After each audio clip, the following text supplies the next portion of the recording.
Ça, je suis très heureuse aujourd'hui de vous présenter les résultats de mon projet de recherche qui, comme Billy l'a mentionné, porte sur les niveaux d'adéquation de la formation collégiale et les exigences des milieux de soins selon la perspective de l'infirmière débutante québécoise, qui est un sujet assez d'actualité présentement, en plus depuis 2 semaines. Donc, c'est ça. Donc, mon projet de recherche est fait sous la direction de Mme Sophie Charette et Mme Caroline Lompré. Hello, en plus, je m'excuse. Au niveau, pour mettre en contexte la problématique de mon étude, je voulais vous parler rapidement des réalités de soins. Vous connaissez toutes l'augmentation du vieillissement de la population, les avancées technologiques, tout ce qui est nos activités déléguées, les responsabilités infirmières qui augmentent, l'augmentation aussi de la complexité des soins, si je peux nommer que ceux-là. Ça apporte des nouvelles réalités de soins qui demandent des connaissances et des compétences qui sont plus complexes, plus avancées chez notre infirmière débutante. Puis, ça apporte un écart, en fait, entre la formation et les attentes dans les milieux de soins. C'est un écart qui a été fait dans une revue de littérature qu'on a fait en début de parcours, mais qui n'est pas l'objet de la présentation d'aujourd'hui, malheureusement. Puis, ça soutient notre problématique de l'étude qui réside dans le fait que les nouvelles infirmières ont des difficultés dans la réalisation de leur activité professionnelle dès leur entrée en fonction sur le marché du travail. Donc, le but de notre étude était d'explorer l'expérience vécue de l'infirmière débutante diplômée en soins infirmiers au collégial au Québec, en lien avec l'adéquation de la formation collégiale qui a été reçue, les exigences attendues dans les milieux cliniques. Puis, plus précisément, on est allé explorer les difficultés et les facilités rencontrées par l'infirmière débutante dans l'accomplissement de leur activité professionnelle.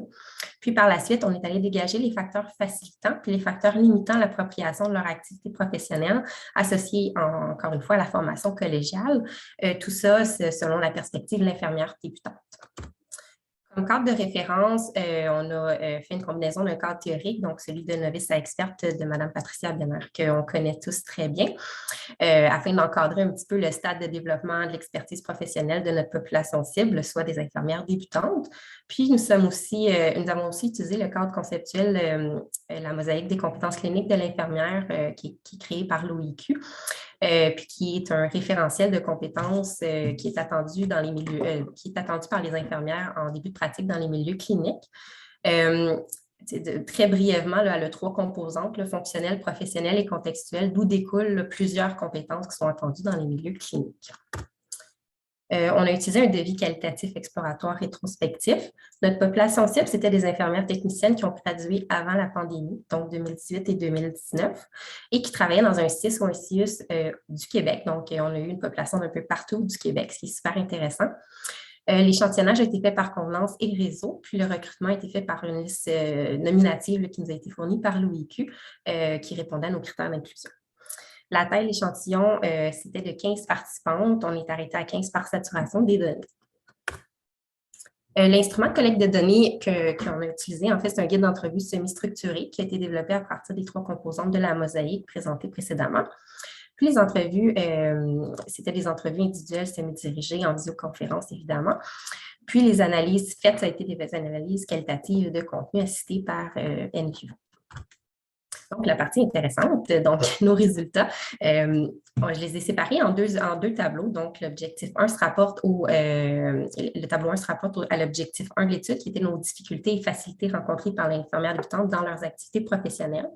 Donc, elles ont rapporté avoir trouvé difficile l'autonomie décisionnelle dans des situations cliniques complexes, instables ou critiques. De la détection précoce et des interventions rapides en cas de détérioration de l'état de santé, la pratique infirmière basée sur des résultats probants, les interventions cliniques adaptées au contexte de soins, la collaboration interdisciplinaire. Je sais que c'est peut-être large, mais c'était surtout en lien avec la communication avec les médecins qui était difficile, puis le travail en diade avec des infirmières auxiliaires. On avait également la coordination des soins et le leadership qui était difficile. C'était beaucoup la gestion d'une équipe, assigner des tâches, déléguer des tâches à l'équipe de soins, tout ce qui est clinico-administratif aussi. Puis finalement, on avait l'organisation des soins avec une charge de travail inconnue. Donc, elles ont mentionné se désorganiser. En fait, toutes les infirmières ont mentionné se désorganiser très rapidement parce que la charge en stage était de 2 à 3 patients, tandis que dans les milieux de soins, quand elles arrivent, elles ont environ 6-8 patients de jour, puis 10 à 15 de nuit. Là, je fais une grosse moyenne parce que ça dépend tellement du corps de travail et du milieu de soins. Donc, elles ont mentionné se désorganiser très rapidement. Au niveau des facilités, elles ont parlé beaucoup de professionnalisme, qu'elles étaient capables de se référer à leurs collègues, que ce soit des infirmières auxiliaires, des infirmières, des AIC, peu importe. La communication avec la clientèle, tout ce qui est capacité d'intervenir dans des conditions de santé stables ou chroniques, les connaissances de base en pharmacologie et pathologie, les interventions cliniques plus techniques. Je ne parle pas juste d'être capable de faire une prise de sang, faire des méthodes de soins, c'est aussi des interventions cliniques comme mettre de l'oxygénothérapie à un patient qui désature. Puis l'application des ordonnances collectives et des protocoles infirmiers aussi était une de ces facilités.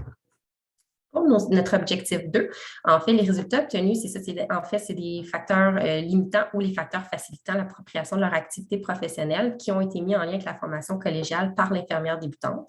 Elles ont donc mentionné au niveau des premiers facteurs limitants, c'est la représentativité de la réalité clinique. Donc, durant leur formation collégiale, elles ont trouvé que ce n'était pas représentatif.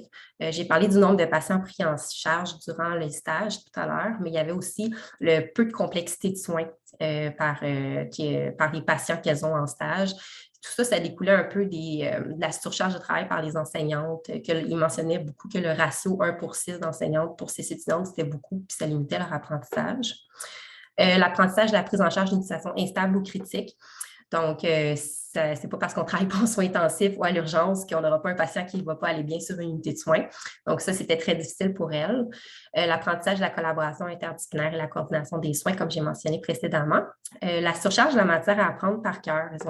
En majorité, on mentionné que le programme de formation collégiale est très surchargé. Puis je m'excuse, mais ils ont parlé de bourrage de crâne beaucoup, là, puis qu'ils auraient aimé ça à pouvoir apprendre par compréhension au lieu d'apprendre tout par cœur. Tout ce qui est appuyé par la pratique inférieure appuyée par des assises scientifiques et la méconnaissance de la trajectoire de soins là, qui nous permet d'avoir une vision globale. Pour les facteurs facilitants, on avait tout ce qui est en lien avec les apprentissages relatifs aux principes de communication. Encore une fois, les connaissances en pharmacologie, pathologie, la collaboration entre étudiants qui était très, très bénéfique, les apprentissages techniques, la participation à une externance soins infirmiers. Les apprentissages expérientiels, c'est quelque chose qui a été ressorti par toutes les participantes, comme de quoi ça a été très, très facilitant et important dans leur formation, donc laboratoire, simulation et les stages également. Donc, les constats que nous avons faits en lien avec les résultats obtenus, c'est vraiment l'état du développement des compétences de l'infirmière débutante après sa formation collégiale. Donc, au niveau des compétences insuffisamment développées, c'est vraiment comme une synthèse de ce que je viens de vous présenter précédemment. Donc, on a tout ce qui est en lien avec les soins critiques et complexes, la gestion d'une équipe de soins, les pratiques infirmières axées sur des données scientifiques, puis l'utilisation de ces données-là dans leur pratique, la collaboration interprofessionnelle, la contextualisation des soins, l'autonomie décisionnelle aussi dans des situations cliniques complexes, instables ou critiques, le leadership dans la coordination d'une équipe de soins, toute compétence à l'extérieur d'un hôpital ou CHSLD, puis les activités clinico-administratives. Puis les constats au niveau des compétences développées, c'était vraiment tout ce qui est capacité, le professionnalisme, les approches relationnelles, être capable de planifier des activités de soins selon les besoins du patient, tous les soins de base qui sont prodigués aux patients dans des contextes stables, les suivis au PTI. On avait également toutes les capacités à s'adapter et à intervenir aussi à des conditions de soins stables, chroniques ou de soins de longue durée. Donc, suite au constat que je viens de vous présenter, ça met un peu en évidence l'écart entre les compétences développées au terme de la formation collégiale puis celles qui sont attendues au seuil d'entrée de la profession. Les infirmières débutantes qui ont participé à cette étude ont mentionné que la formation collégiale est bonne. Les résultats et les constats nous font croire que la formation collégiale présentement est insuffisante pour répondre aux besoins des milieux de soins. Un autre constat qu'on a fait suite à ces résultats-là, c'est que l'écart qu'on voit en ce moment, il est normal parce que les difficultés rapportées par les infirmières débutantes, c'est des compétences qui sont apprises pendant la formation universitaire. Donc, c'est normal qu'elles aient des difficultés avec ça en majorité parce que c'est des notions présentement qui font partie du cursus universitaire. Nous, notre préoccupation, c'était vraiment les risques de cet écart-là sur les risques de préjudice là, au niveau de la population à cause de cet écart-là. Puis, on veut vraiment s'assurer que notre relève infirmière soit bien préparée à agir sur le marché du travail. Puis, c'est pour ça que nous avons élaboré une proposition de profil d'ECBAC obligatoire pour l'entrée dans la profession. On vise vraiment le deck-back dans notre proposition parce que ce qui est ressorti de positif dans notre étude au niveau de ce que les infirmières débutantes ont mentionné, on trouve que c'est vraiment très, très important qu'on puisse le garder pour les futures infirmières qui vont passer au travers de cette formation-là. C'est pour ça qu'on aimerait garder le deck aussi avec le bac pour vraiment bien compléter. Je ne vais pas tout énumérer parce que c'est long, mais je vais juste aussi mentionner un petit point, c'est qu'à chaque année, ils ont mentionné, les infirmières débutantes, que c'était important l'apprentissage expérientiel. Puis à chaque année, ce qu'on aimerait implanter, ce serait un externat résidence, peu importe comment on l'appellerait, obligatoire là, pour la réalité des soins. Puis une des dernières choses que je veux dire par rapport à ça, c'est l'importance de la collaboration entre les établissements d'enseignement qu'il faudrait mettre un petit plus là-dessus. Donc, en conclusion, très rapidement, notre infirmière débutante, sont exposées à des situations auxquelles elles n'ont pas été initiées. Elles ont mentionné avoir beaucoup de stress, beaucoup d'anxiété. Elles ont mentionné aussi à plusieurs reprises avoir peur de blesser les patients, de commettre des erreurs. Plusieurs ont même mentionné qu'elles pensaient quitter la profession à cause des difficultés d'agir. Puis les recommandations qu'on a fait vraiment, c'est en lien avec les programmes de formation pour augmenter l'expertise clinique de la relève d'infirmières. Puis c'est ça, répondre finalement à des préoccupations en lien avec la qualité des soins puis la sécurité de nos patients. Donc voilà. Merci. Je vais juste fermer mon page d'écran parce que sinon, on ne pourra plus se parler. OK, parfait. Merci beaucoup pour cette présentation qui était très intéressante et très d'actualité. Donc, s'il y a des questions qui émergent, on a déjà Charles qui a sa main levée, on a Martin aussi, donc on va y aller avec Charles en premier. Non, je vais laisser Martin, là, je parle assez de même. Vas-y, puis si j'ai du temps, je reviendrai. Merci. Écoute, j'ai parlé beaucoup aussi tantôt, super présentation. Puis si je m'égare trop de ce que tu as travaillé, tu me le diras. Est-ce que d'ici à ce qu'il y ait l'implantation d'une formation universitaire obligatoire et ou d'un cursus en 5 ans comme tu as proposé, est-ce qu'il y aurait tout de même des pistes de solutions à intégrer à la formation collégiale pour essayer de pallier à ces lacunes-là d'ici à ce que tout ça puisse être implanté? C'est certain, mon Dieu, je m'excuse, c'est certain que c'est difficile parce que le programme, il est en ce moment surchargé. Il y a vraiment, vraiment beaucoup, beaucoup de contenu, en plus des cours de français, de philo, tous les cours de base actuellement, qui font que c'est très difficile. Notre levier, ce que je pense qui pourrait être intéressant, c'est au niveau de l'orientation dans les milieux de soins, qui pourrait compléter la formation actuellement. Mais je vous avoue, là, parce que moi, je suis enseignante majoritairement au collégial, c'est vraiment, vraiment difficile parce que c'est à cause de ça que j'ai fait ce projet-là pour essayer de voir c'était où les difficultés. Puis, au niveau des pistes de solutions, c'est dur à dire, mais j'en vois difficilement. C'est sûr que la modernisation, ils ont avisé qu'il y allait avoir un nouveau programme. Ils sont en train de faire l'analyse présentement. Va probablement aider à restructurer puis à prioriser les contenus pour notre nouvelle réalité. Mais je vous avoue que présentement, là, c'est difficile de rentrer du contenu. Puis, vous avez vu toutes les compétences qui sont insuffisamment développées. Il y a beaucoup de contenu que c'est des choses qu'on doit voir plus à l'université parce qu'on a besoin de professeurs formés pour donner ces cours-là aussi. Ouais. Merci beaucoup. Il n'y a peut-être pas de réponse parfaite, mais non, c'est ça. C'est satisfaisant vu le contexte. Allons-y avec Charles et ensuite Anouk. Oui, bien, merci pour la présentation. Je suis d'accord que le soutien clinique à l'arrivée, c'est probablement un des leviers en attendant qu'on rehausse le nombre d'entrées. Puis, ce n'est pas tant une question, c'est plus un commentaire sur lequel je pourrais rebondir, mais je trouve que votre présentation, ce qui est super intéressant, c'est qu'elle fait ressortir que la formation collégiale, elle est bonne. On voit qu'il y a plein de compétences qui sont développées, elle est juste insuffisante. Puis, c'est ça aussi qu'il faut arriver à faire passer comme message parce qu'on voit ce qu'on a vu là, depuis plusieurs années, mais encore plus depuis 2 semaines avec le mémoire de l'OIQ, il y a encore beaucoup de fausses croyances, de mythes par rapport au message qui est véhiculé, comme quoi on essaie, je dis on, c'est comme si je m'incluais là-dedans, mais tu sais on bâche la formation collégiale alors que ce n'est pas le cas, on dit vraiment qu'elle est insuffisante. Fait que des présentations comme la vôtre aident vraiment à faire ressortir qu'il y a une grande qualité, puis moi je suis tout à fait pour le parcours d'ECBAC.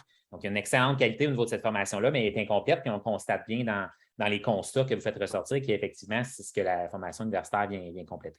C'est juste un commentaire pour appuyer, en fait, vos propos, vos constats et recommandations. Merci. C'est super, merci. Merci beaucoup. Donc, Anouk. Oui, bien, merci pour la présentation. Premièrement, c'était vraiment, vraiment intéressant. Moi, en fait, ma question, peut-être que vous n'aurez pas la réponse parce que ce n'est pas directement ce que vous parliez, mais en fait, moi, je me questionnais à savoir les difficultés que vous aviez présentées. Est-ce que dans les écrits et tout ça, il y avait quelque chose sur les difficultés des étudiants qui avaient eu un parcours universitaire seulement, fait que le bac initial, est-ce que c'était des difficultés, mettons, qui ressortaient chez eux aussi, dans le fond, qui pourraient montrer que ce n'est pas nécessairement juste la formation, mais que c'est l'arrivée sur les départements, l'arrivée comme infirmière débutante, dans le fond, qui pourrait être problématique, là. C'est super intéressant ta question. Puis à chaque fois que je fais une présentation, la question revient à chaque fois. À la base, mon projet de recherche de maîtrise était une comparaison entre les difficultés de l'infirmière clinicienne, post-baccalauréat initial, puis celle qui ressort d'une technique.